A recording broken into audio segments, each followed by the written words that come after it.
Good evening students, class 8 CBSE के बच्चे ध्यान देंगे। हम लोग पहला चैप्टर पढ़ चुके हैं।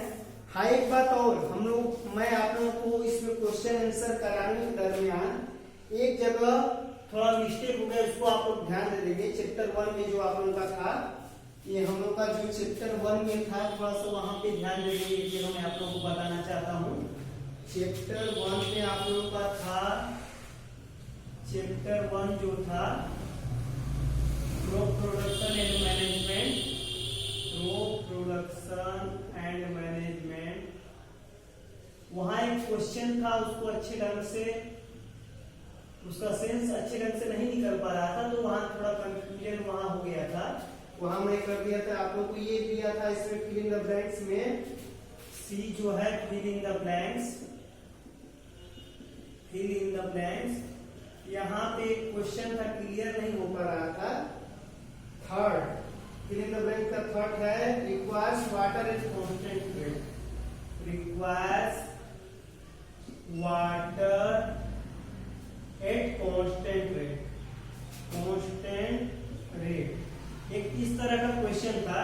यहाँ पे हम लोग, इसका मतलब हुआ कि किस तरह के फसल को कांस्टेंट रेट मतलब कि नियत दर पर पानी, यानी कि कांस्टेंट का मतलब सतत पानी की आवश्यकता होती है।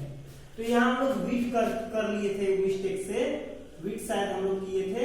ये हम लोग का वीट नहीं होगा, इसको हम लोग गलत कर देंगे, ठीक है, ये नहीं होगा। यहाँ पे हम लोग राइस कर लेंगे, ठीक है, यानी कि धान के फसल को यहाँ हम लोग पैडी कर लेंगे या राइस कर लेंगे, तो हम लोग का राइस क्रॉप हो जाएगा।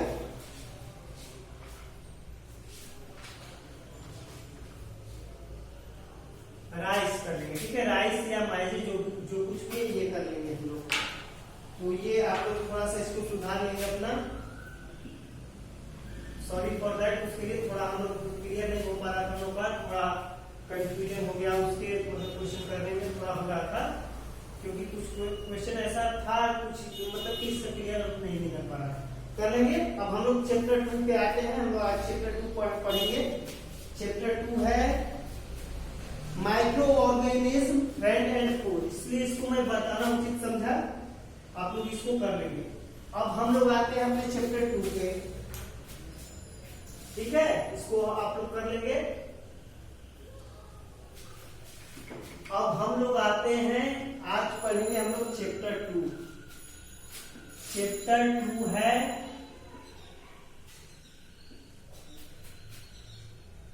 Micro organism, micro organism, friends and food. यानी कि इस चैप्टर में हम लोग सूक्ष्म जीवों के बारे में पढ़ेंगे, जो हमारे चारों तरफ मौजूद हैं, वो हमारे मित्र हैं या हमारे शत्रु हैं, उनके बारे में हम लोग पढ़ेंगे, ठीक है। Micro organism, organisms around us, friend and foe, यानी कि जो हमारे चारों तरफ माइक्रो ऑर्गेनिज्म मौजूद हैं, छोटे छोटे सूक्ष्म जीव मौजूद हैं, वो हमारे शत्रु हैं या मित्र हैं। इस चैप्टर में हम लोग इसी के बारे में पढ़ेंगे डिटेल से। तो इन दिस चैप्टर हम लोग समझेंगे माइक्रो ऑर्गेनिज्म के बारे में, सूक्ष्म जीव क्या होते हैं, role of bacteria in the formation of curd, जो हम लोग दही खाते हैं उसके निर्माण में क्या कुछ जीवों का योगदान होता है या वो नेचुरल फिनोमिना है, इसको हम लोग पढ़ेंगे। हार्मफुल माइक्रो ऑर्गेनिज्म के बारे में पढ़ेंगे, यानी हानिकारक जीवों के बारे में पढ़ेंगे। यूजफुल माइक्रो ऑर्गेनिज्म के बारे में पढ़ेंगे, माइक्रो ऑर्गेनिज्म के बारे में। Disease caused by micro organism in human, और सूक्ष्म जीवों द्वारा मनुष्य में होने वाले रोगों के बारे में पढ़ेंगे। And some common human disease caused by micro organism, ठीक है, और कुछ सामान्य रोगों के बारे में जो मानव में होते हैं सूक्ष्म जीवों द्वारा, उनके बारे में पढ़ेंगे। हम लोग पढ़ना स्टार्ट करते हैं। Introduction. We hear that we should drink boiled water or purified water because water contains many disease-causing germs. हम लोग ऐसा सुनते हैं कि हमें यानी कि बॉइल्ड वाटर पीना चाहिए, या हमें प्योरीफाइड वाटर पीना चाहिए, शुद्ध पानी पीना चाहिए, या मतलब कि बॉयल किया हुआ, उबाला हुआ पानी पीना चाहिए। चाहिए। क्यों? क्योंकि water contains many disease, causing germs. हम लोग ऐसा सुनते हैं कि हमें यानी कि बॉइल्ड वाटर पीना चाहिए, शुद्ध पानी पीना चाहिए, या मतलब कि बॉयल किया हुआ, उबाला हुआ पानी पीना चाहिए। क्यों? क्योंकि water contains many disease causing germs, क्योंकि वाटर में अनेक रोग उत्पन्न करने वाले जीवाणु होते हैं, कीटाणु होते हैं, इसलिए बोला जाता है कि वाटर को बॉयल करके पीना चाहिए या हमें प्यूरिफाइड वाटर पीना चाहिए।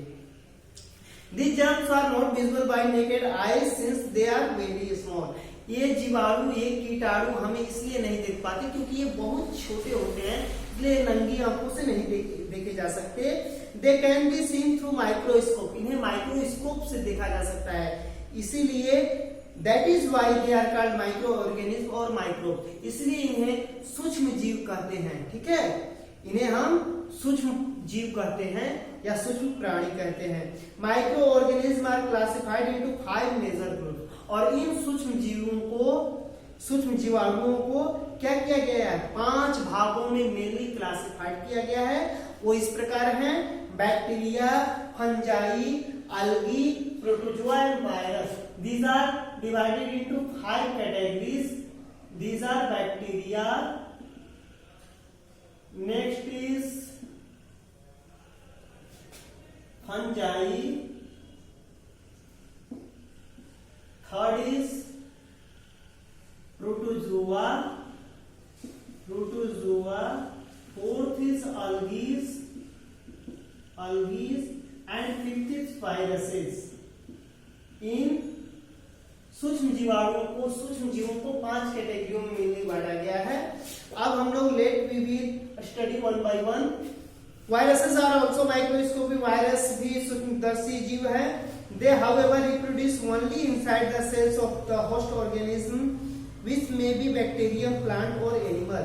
ये जो विषाणु होते हैं, ये क्या होते हैं कि ये जनित होते हैं, ये पैदा किए जाते हैं only inside the cells of the host organism. जो उनके पोषी जीव होते हैं, उनके शरीर, उनके कोशिकाओं के अंदर ये उत्पन्न किए जाते हैं, मतलब जनित किए जाते हैं। विच में भी बैक्टीरियम, प्लांट। और उस तरह का जीव जो है या तो बैक्टीरियम प्लांट हो सकता है, ठीक है, या कोई एनिमल हो सकता है। ठीक है, यानी कि वो जीवाणु ये पौधा हो सकता है या जीवाणु ये जीव हो सकता है, जंतु हो सकता है। Some of the viruses are shown alongside. कुछ तरह के वायरसेस का यहाँ फिगर बनाया गया है। ये सब वायरसेस के फिगर है। ठीक है, हम लोग का आजकल जिस वायरस से आज पूरी दुनिया परेशान है, वो भी एक वायरस ही है, कोरोना वायरस। ठीक है, ये इसका इस तरह फिगर हम लोग देखते हैं ना, कोरोना वायरस का ऐसे ऐसे करके फिगर इसका बनता है। तो ये भी एक तरह का वायरस ही है। ये वायरस जो होते हैं विषैले होते हैं, बहुत ही इनके हानिकारक प्रभाव होते हैं। ये सारी दुनिया को आज तबाह करके रख दिया है। ठीक है, ये बहुत ही हार्मफुल होते हैं।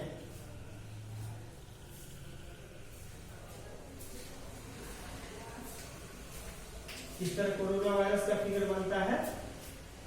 ये सी है कोरोना वायरस। ठीक है, तो ऐसे करके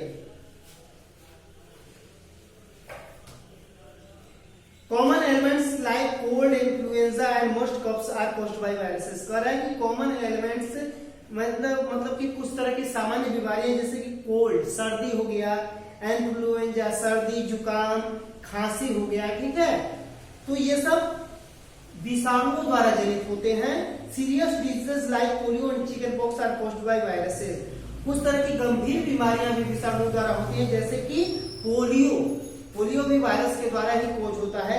चिकन पॉक्स की बीमारी है, वो भी वायरस के द्वारा ही कोज होता है। Some diseases like typhoid and tuberculosis are bacterial disease.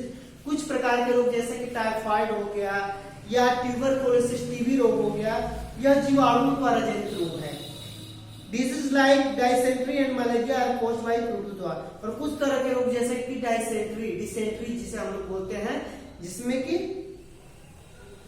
And malaria and dysentery, दस्त जिस रोग को बोला जाता है, ये कॉज्ड बाय प्रोटोजोआ। एक तरह का रोग है डिसेंट्री और एक मलेरिया, ये प्रोटोजोआ के द्वारा होते हैं। अब नेक्स्ट हम लोग पढ़ते हैं some micro organism are single card like bacteria. कुछ सूक्ष्मजीव Some microorganisms are single card like bacteria, some algae and protozoa. Some are multicellular such as algae and fungi. कहने का मतलब कुछ इसमें से सूक्ष्मजीव जो होते हैं वो एक कोशिकीय होते हैं, जैसे कि कुछ बैक्टीरिया, कुछ अलगीज, कुछ प्रोटोजोआ, और जबकि कुछ मल्टी सेलुलर होते हैं यानी बहुकोशिकीय होते हैं। They can survive under all types of environment ranging from very cold climate to hot springs and desert to marshy land. यानी कि दे कैन सर्वाइव, जीवित रह सकते हैं under all types of environment, सारे तरह के वातावरणों में, सारे तरह के पर्यावरणों में, जैसे कि ragging from very cold climate, यानी कि बहुत ठंड से ठंड जलवायु में भी वे रैंगिंग कर मतलब कि अपने को सरवाइव कर लेते हैं, जीवित रख लेते हैं।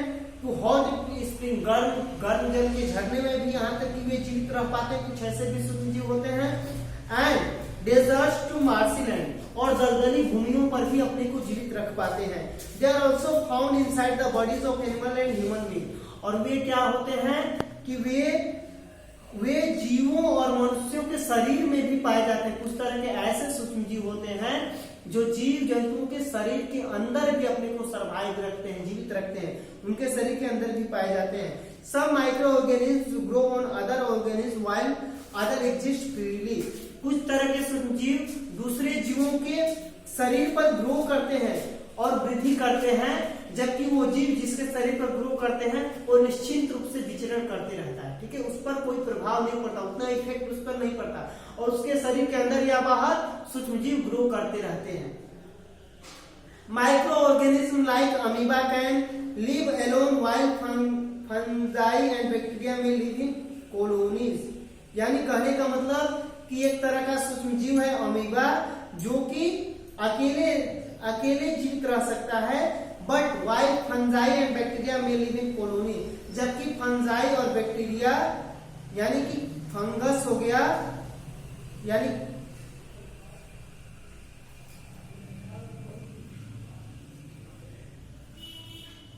ये इसको बोलते हैं हम लोग फंगस और बैक्टीरिया जो है कॉलोनी में रहते हैं, समूहों में जीवित रहते हैं। ठीक है, समूहों में वे रहना पसंद करते हैं, यानी समूहों में ही उनकी अच्छे ढंग से पोषण हो पाती है, वृद्धि हो पाती है। वे अकेले उतने अच्छे ढंग से ग्रो नहीं कर पाते, ना मतलब कि अपने को ज्यादा लंबे समय तक सरवाइव नहीं कर पाते। Micro organism are causes of many diseases, यानी कि सूक्ष्मजीव जो है कई तरह की बीमारियों की क्या है, कारण है। But on other hand some micro organism are useful to us, लेकिन दूसरे शब्द में, दूसरे पक्ष में, दूसरी तरफ कुछ माइक्रो ऑर्गेनिज्म जो है हमारे लिए यूजफुल भी होते हैं, लाभदायक भी होते हैं। इन मेनी वेज, अनेक प्रकार से, अनेक तरह से। Some help in preparation of food items such as bread, curd and cheese. कुछ तरह के माइक्रो ऑर्गेनिज्म तो हमारे भोज्य पदार्थों के निर्माण में मदद करते हैं, जैसे कि ब्रेड, बटर के ब्रेड, यानी कि हम लोग जो ब्रेड देखते हैं ना, ब्रेड पाव रोटी, उसके भी निर्माण में कुछ तरह के सूक्ष्मजीवियों का योगदान होता है। फिर कर्ड, दही के जमने में कुछ तरह के सूक्ष्मजीवों का अहम योगदान होता है, जिससे कि एक तरह का सूक्ष्मजीव है लैक्टोबैसिलस, दही के निर्माण में इसका मेन योगदान होता है। एंड चीज, बटर के भी जमने में, बटर कैसे, यानी जो चीज पनीर बनता है मिल्क प्रोडक्ट ही होता है, दूध से ही पनीर बनता है, उसके भी बनने में कुछ मतलब एक खास प्रकार के सूक्ष्मजीवों का योगदान होता है। अब हम लोग पढ़ेंगे role of bacteria in the formation of curd. जो अभी मैं बताया कि जो दही जमता है वो एक तरह के बैक्टीरिया, उसमें बहुत ही मेन योगदान होता है। कुछ तरह के बैक्टीरिया तो उसमें सब स्पेशल टाइप के बैक्टीरिया का योगदान होता है, जिसके चलते दही जमता है। तो हम लोग उसके दही के जमने की प्रक्रिया को यहाँ हम लोग अच्छे ढंग से पढ़ेंगे। ठीक है,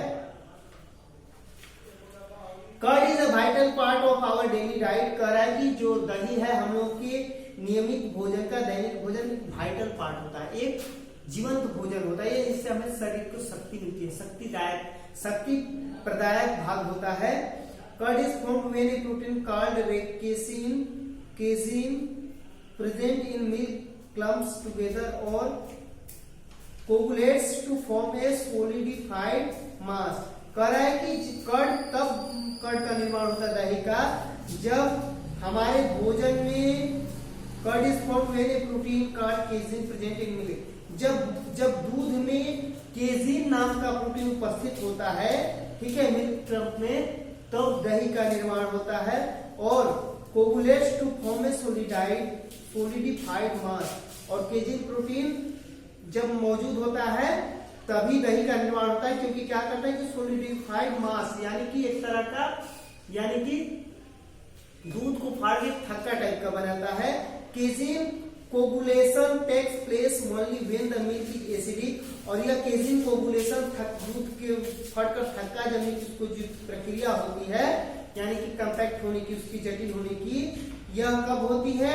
व्हेन द मिल्क एसिडिक, जब दूध जो है एसिडिक होता है, अम्लीय होता है, या दूध में कोई अम्लीय पदार्थ मिलाया जाता है, तब यह प्रक्रिया शुरू होती है, यानी दूध के थक्का जैसे जमने की प्रक्रिया, थक्का में जमने की प्रक्रिया।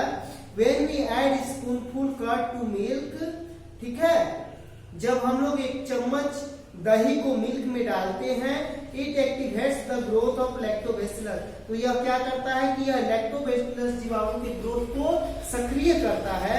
Acid producing bacteria in the mixture of milk and curd. और यह जो लैक्टोबैसिलस जो जीवाणु होता है, ये एसिड प्रोड्यूसिंग बैक्टीरिया मतलब कि होता है, यह अम्ल पैदा करने वाला जीवाणु होता है, जो कि दूध में बहुत तीव्र गति से अम्ल पैदा करता है। और क्या होता है, हो जाता है when casein clumps together in trap. और जब यह केजिन का क्लम्प्स, जो प्रोटीन का जो है, जो प्रोटीन का क्लम्प्स होता है, केजिन प्रोटीन का क्लम्प्स जो है, जो आपस में एक दूसरे से ट्रैप हो जाता है, एक दूसरे को फंसा लेता है, fat globules and some of the milky liquid inside the clump, वे एक दूसरे को आपस में फंसा लेता है, तो पूरा हमें दूध पूरा जमा हुआ मालूम पड़ता है। This leads to formation of moist and nutritious curd. और यह क्या करता है कि यह आपको मॉइस्ट यानी कि आर्द्रता युक्त दही जब भी होता है, तो उसके अंदर मतलब कि नमी की मौजूदगी होती है। तो यह क्या करता है कि यह मॉइस्ट एंड न्यूट्रिटियस कर्ड यानी कि पोषण युक्त दही का निर्माण करता है। यानी दही जो होता है, दूध के भी कंपेयर में दही में ज्यादा पोषक तत्व पाए जाते हैं, ठीक है। Let us now see that how milk turns acidic. अब हम लोग पढ़ेंगे कि कैसे दूध एसिडिक हो जाता है। मिल्क कंटेन्स से शुगर का लैक्टोज, क्योंकि मिल्क में शुगर पहले से ही उपस्थित होता है, जिसे लैक्टोज कहा जाता है। Some special type of bacteria such as lactobacillus and streptococcus help in converting the lactose sugar present in milk to lactic acid. यानी कि कुछ स्पेशल टाइप के बैक्टीरिया जो कि दही में मौजूद होता है, जिसको हम बाहर से जो दही डालते हैं दूध में, तो ये क्या करता है कि इसमें लैक्टोबैसिलस और स्ट्रेप्टोकोकस जैसा सूक्ष्मजीव मौजूद होता है एसिडिक सब्सटेंसेस में। ये क्या करता है कि वो दूध में उपस्थित लैक्टोज शुगर को क्या करता है, लैक्टिक एसिड में बदलता है by the process of fermentation. Fermentation की प्रक्रिया द्वारा, किण्वन की प्रक्रिया द्वारा। Fermentation is the process which sugar molecules decompose by micro organism to produce an acid और एन अल्कोहल। यानी कि फर्मेंटेशन एक ऐसा प्रोसेस होता है जिसमें कि शुगर मॉलिक्यूल्स यानी शुगर के कण, ठीक है, जो कि दूध में भी पहले से मौजूद होता है लैक्टोज शुगर के रूप में, लैक्टोज के रूप में, ये क्या करता है कि शुगर मॉलिक्यूल्स को विघटित करके सूक्ष्म जीवाणुओं द्वारा क्या करता है, एसिड या एक अल्कोहल का निर्माण करता है। तो यही जो हम लोग बाहर से जो दूध में दही डालते हैं एक चम्मच, जिसमें कि लैक्टोबैसिलस या स्ट्रेप्टोकोकस सूक्ष्मजीव मौजूद होता है, वो क्या करता है कि दूध में जो ही जाता है, दूध में जो लैक्टोज शुगर जो पहले से शुगर दूध में लैक्टोज के रूप में मौजूद है, उसको उसमें क्या करता है, उसे लैक्टिक एसिड में, लैक्टोज शुगर को लैक्टिक एसिड में बदलने लगता है। यानी कि दूध में एसिड निर्माण की प्रक्रिया को तीव्र कर देता है। और यह प्रक्रिया फर्मेंटेशन कहलाती है। फर्मेंटेशन में एक एसिड का निर्माण होता है, यानी कि शुगर डिकम्पोज होकर एसिड में विघटित होता है, या अल्कोहल में टूटता है। यहाँ एक प्रक्रिया फर्मेंटेशन का समझाया है। जैसा कि दूध में भी पहले से शुगर मॉलिक्यूल्स मौजूद होते हैं, तो शुगर, मान लीजिए लैक्टोज शुगर हो गया, lactose sugar present in milk, बोल सकते हैं हम लोग इन मिल्क, इन मिल्क में होता है। जब ये माइक्रोब, इससे माइक्रोब जुड़ता है, माइक्रोब ये हमारा हो जाएगा, माइक्रोब आपको लैक्टोबैसिलस हो जाएगा, लैक्टोबैसिलस,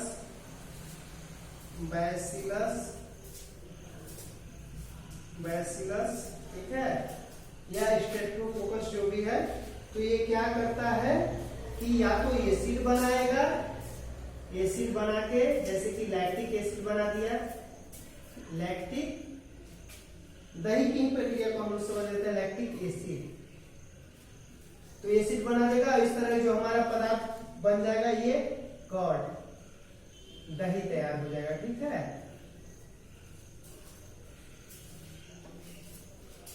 कर्ड, ठीक है। या क्या करेगा कि अल्कोहल भी बनाता है कभी कभी, अल्कोहल बनाएगा प्लस कार्बन डाइऑक्साइड,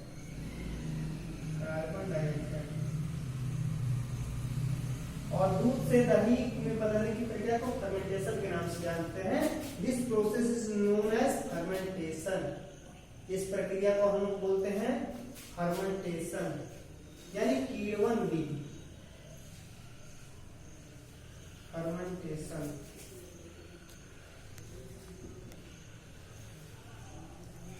कीड़वन, इस प्रक्रिया का नाम देते हैं हम लोग कीड़वन। दूध से दही, दूध का दही में जमना फर्मेंटेशन प्रोसेस का ही एग्जाम्पल है, ठीक है।